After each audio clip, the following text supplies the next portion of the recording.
Pendant les longues semaines où les enfants n'ont pas pu aller à l'école et sont restés confinés chez eux, comment ont-ils bien pu s'occuper ces chers petits? Il faut bien le reconnaître, pour nombre d'entre eux, ils sont restés scotchés devant les écrans, smartphones, ordinateurs ou bien sûr télévision. Les conséquences de ces mois de numérisation forcenée des petits se lisent aujourd'hui et peuvent être parfois inattendues.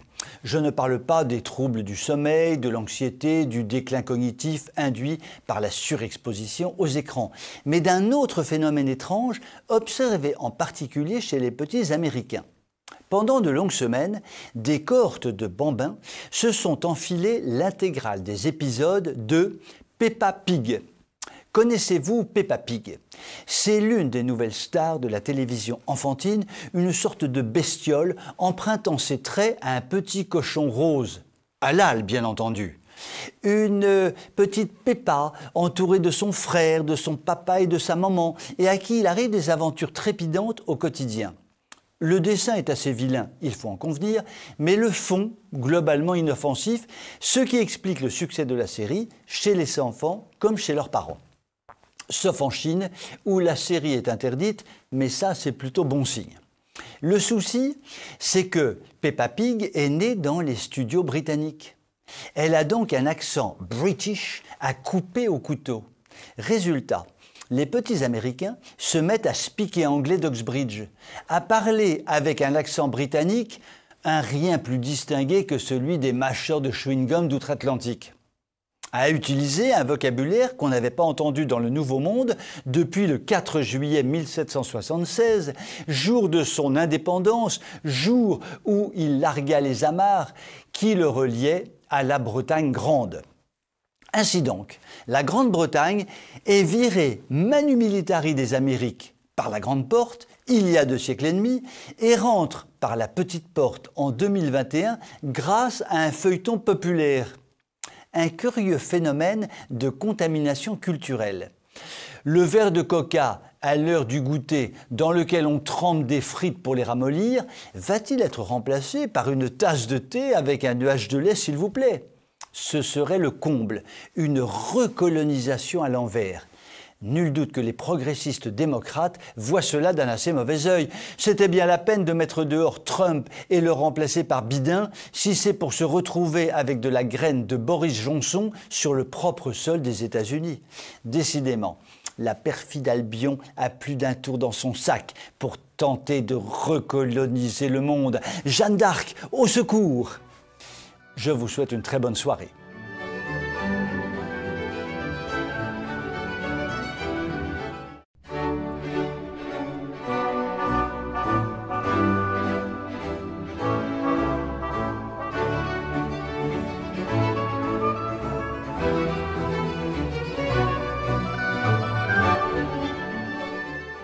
Il fait beau, ou presque. Il fait chaud, ou presque. La reprise est là, ou presque. Et compte tenu de ce qu'on en a bavé dans les derniers mois, soyons-en sûrs, l'année 2022 sera belle, ou presque. Belle, belle, belle comme le jour, belle, belle, belle comme l'amour, disait mon chanteur préféré. Oui, je sais, nous n'y croyons pas vraiment à la beauté immaculée de l'année 2022. Pourtant, nous devrions y croire, puisque c'est Bruno Le Maire qui le dit, notre fringant et sémillant ministre des Finances. Le déficit attendu sera un tout petit peu moins catastrophique que prévu. Chouette alors. Le maire, c'est un peu comme un pompier qui dirait à quelqu'un dont la maison vient de brûler intégralement « C'est vraiment bien, vous allez être super content, j'ai réussi à sauver votre paire de pantoufles ». Mais surtout, l'État va continuer d'injecter dans l'économie quelques milliards d'euros à coups d'hélicoptères et de tuyaux d'arrosage pour qu'on soit tous définitivement convaincus à l'aube de l'élection présidentielle qu'il est un président en or, au propre comme au figuré. En effet, si l'on en croit le prochain projet de loi des finances, les ministères vont voir leur budget joyeusement augmenter à l'approche de l'élection de 2022. 10 milliards 800 millions de crédits supplémentaires. Tournez pour tout le monde, c'est Macronor Terminator qui paie. Enfin, lui ou surtout nous, ou surtout je ne sais qui, car je commence à douter sérieusement de l'existence d'une fontaine magique crachant des euros puisés au centre de la Terre, quelque part en Asie centrale peut-être. C'est du jamais vu pendant une année de scrutin présidentiel. Comme le dit le vénérable député centriste Charles de Courson, c'est open bar. En arabe, c'est open akbar. Sacré Courson, je ne l'aurais pas mieux dit. François Hollande, lui, avait été beaucoup plus sage. Il s'était contenté d'une hausse de 3,3 milliards de dépenses supplémentaires en 2016, l'année précédant les élections de 2017. Petit joueur, le franc-frounet, Macron fait 3 fois plus. Abracadabra, cadabra, cadabra, et la bobinette Scherra, 10 milliards d'euros et plus. Éducation, défense, écologie, cohésion des territoires sont les ministères qui bénéficieront le plus de ce grassouillet loto budgétaire. Dépenses partout, économie nulle part. Un budget comme ça, moi, je vous l'aurais bâti en une soirée sur la nappe d'une table de restaurant dans lequel je me serais installé sans mon passe sanitaire que je n'aurais d'ailleurs jamais, je crois. Finalement, c'est vrai que cela n'a pas l'air si compliqué que ça de se racheter une réputation auprès des Français. Elle n'est pas simple, la recette pour gagner une élection ? Bon, bien sûr, la note des courses est un peu salée, mais que ne ferait-on pas pour que notre chef de guerre covidique puisse être réélu en 2022 ? Je vous souhaite une excellente soirée.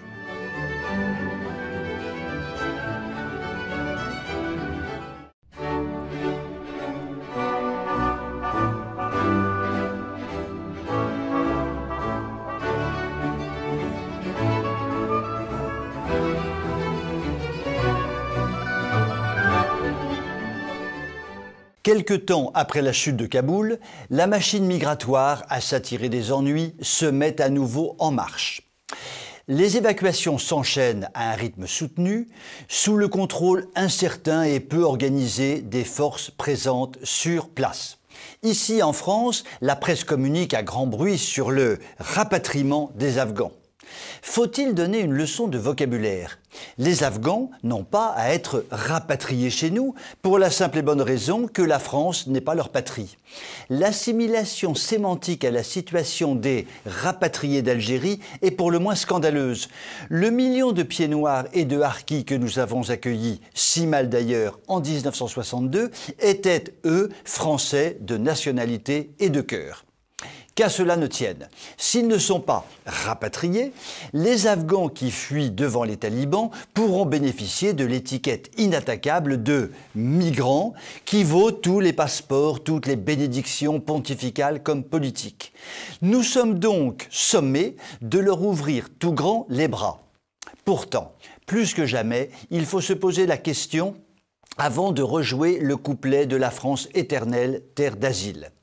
Un rapport de l'Office des réfugiés, l'OFPRA, signale par exemple que les femmes sont ultra minoritaires parmi les réfugiés afghans, 8% seulement. Ce chiffre est alarmant.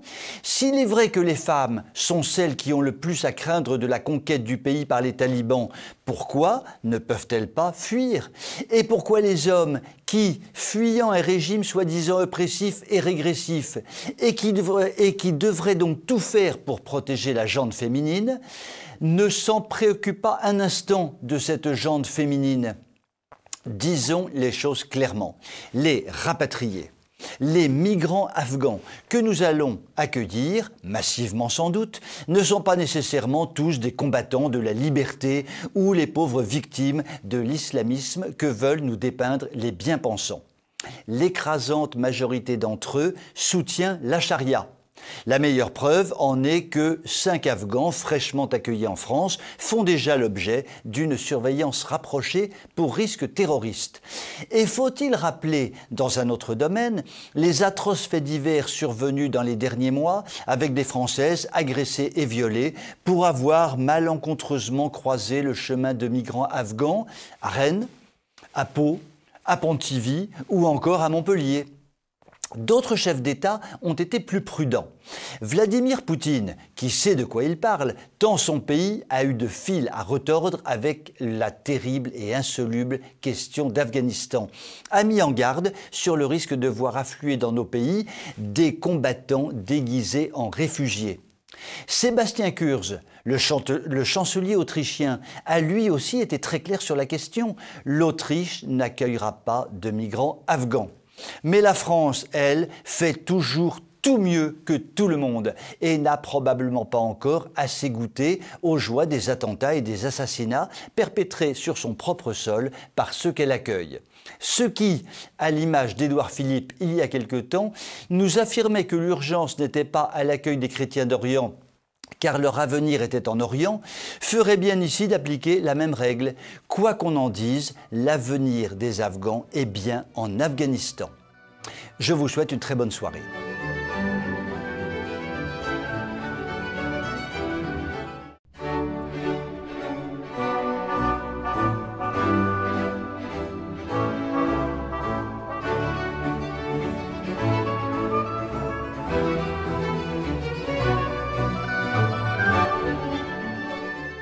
Comme nous le savons, le célébrissime Didier Raoult, professeur de médecine à la réputation mondiale, mon Didier à moi, mon Didier d'amour, décoche tout azimut depuis bientôt 2 ans des flèches acérées contre tous ceux qui s'autoproclament grands spécialistes du traitement du Covid, alors qu'ils ont souvent, sur le sujet, un niveau de réflexion et de connaissance proche du niveau de la mer. Comme Raoult l'explique souvent, les dizaines d'années qu'il a passées à traiter ce genre de problème lui ont permis d'acquérir une réflexion et une pratique scientifique, quand ses adversaires pataugent dans la croyance au mieux ou barbotent dans la nullité au pire. Entre les deux parties, le combat était par trop inégal. L'intelligence du professeur faisait cruellement ressortir la fadeur ou la stupidité de ses adversaires. Il fallait donc régler ce problème. Et le gouvernement a trouvé la solution : faire dégager le brillant professeur de son poste éminent de directeur de l'IHU Méditerranée Infection de Marseille. Le conseil d'administration de cet hôpital, inspiré comme jamais, a donc décidé de trouver un successeur à la sommité mondiale qu'est le professeur Didier Raoult. Pourtant, ce dernier, qui a 69 ans, avait proposé de continuer son activité sous la forme emploi-retraite. Cela lui a été refusé. Ce qui est tout de même étrange, car le conseil d'administration a déclaré, je cite, « Nous sommes en pleine pandémie mondiale et nous avons besoin de cet institut qui est un formidable outil et de ses chercheurs. » Fermez les guillemets. Ainsi, cet institut est un formidable outil. Celui qui le dirige depuis 10 ans est à l'évidence l'architecte de ce formidable outil. En outre, ces chercheurs sont indispensables. Celui qui est le plus célèbre de ces chercheurs est à l'évidence indispensable également. Donc, celui qui a créé ce formidable outil et qui est le chercheur le plus remarquable de l'équipe est purement et simplement congédié. Tout cela est d'une logique imparable que seuls les cerveaux supérieurs des administrateurs de l'hôpital de Marseille peuvent comprendre.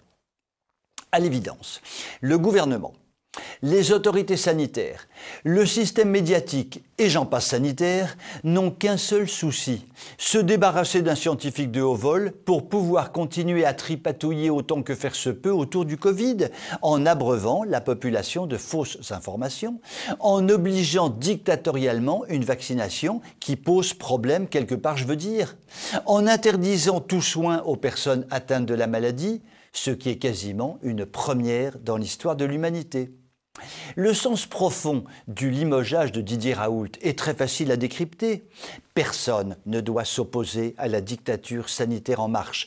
Aucun opposant à cette dictature sanitaire n'est protégé par son statut. Rien ni personne ne ralentira la marche vers la dictature sanitaire.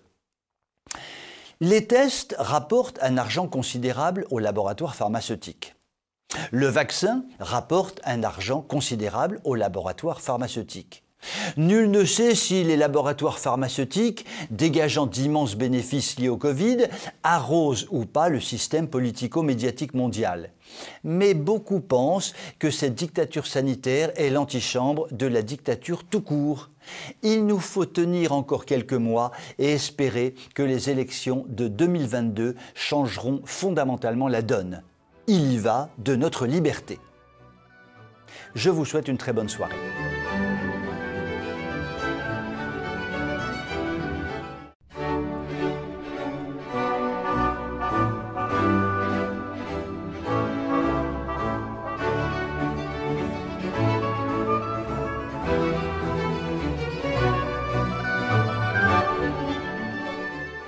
Depuis que le pape François a descendu à la Kalachnikov Vaticane l'usage du latin dans les messes dites dans le monde entier, le moins que l'on puisse dire est que la barque de Saint-Pierre tangue dangereusement. De toutes parts, on s'interroge, on s'inquiète, on murmure. L'offensive venue de là-haut, tout là-haut, est bel et bien lancée contre la messe traditionnelle, celle qui a été dite pendant des siècles, afin que soit définitivement banni tout ce qui ressemble de près ou de loin à la tradition.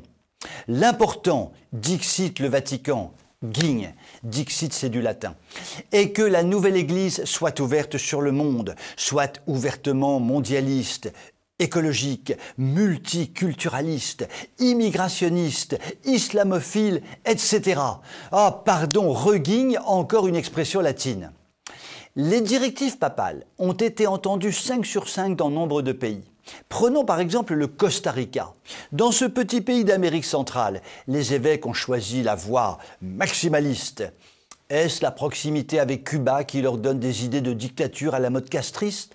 Toujours est-il qu'ils ont décidé que sur l'ensemble du territoire costaricain, la messe en latin était définitivement bannie, interdite, finie, caput. Et attention, ils sont passés à l'acte pour faire appliquer leur oukase sinistre. Un prêtre a osé continuer à pratiquer le latin pendant la messe. Mauvaise idée, très mauvaise idée, ich bin mauvaise idée. Ce bon prêtre a été suspendu et renvoyé dans sa famille avec interdiction de célébrer la messe. Il est vrai que l'on manque tellement de prêtres que l'on peut bien se permettre d'en envoyer un ou deux au goulag, au placard. Bon, disons-le, cela se passe à des milliers de kilomètres de chez nous, sous les tropiques, cela ne nous concerne sûrement pas. Eh bien, le problème, c'est que sur la dolce terre de France, ce n'est guère mieux. Nos amis de Renaissance catholique, par exemple, se sont vus fermer la porte au nez pour la messe de leur université d'été, au motif qu'elle allait être dite en latin. Il ne s'agissait pas d'ouvrir les bras, dixit le prêtre du coin, au rite liturgique des siècles passés. Ce cher monsieur, je n'ose dire ce père, car vous comprendrez qu'en l'espèce le terme me paraît assez peu adéquat, se distingue assurément par sa merveilleuse et vaticanique ouverture d'esprit. Du passé, faisons table rase. Il ne fait aucun doute que le vieil adage révolutionnaire a encore de beaux jours devant lui. Je vous souhaite une très bonne soirée.